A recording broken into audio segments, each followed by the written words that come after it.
دولت ایران گام پنجم و آخر کاهش تعهدهای برجامی خود را اعلام کرد.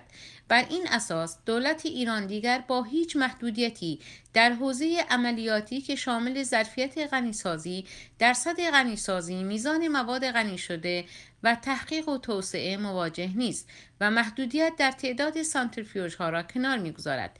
اتحادیه اروپا بارها از ایران خواست از برجام خارج نشود.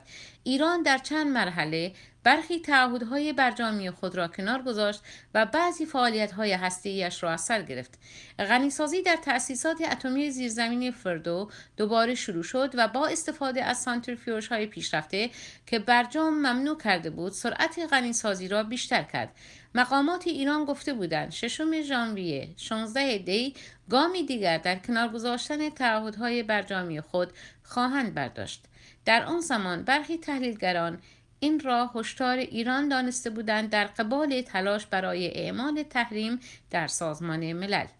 کشته شدن قاسم سلیمانی فرمانده سپاه قدس در حمله آمریکا در روز جمعه دوباره 2 روز پیش از اعلام مرحله پنجم کاهش تعهدهای برجامی تقریباً کارشناسان را متفق القول کرد که برجام در عمل باطل شده است.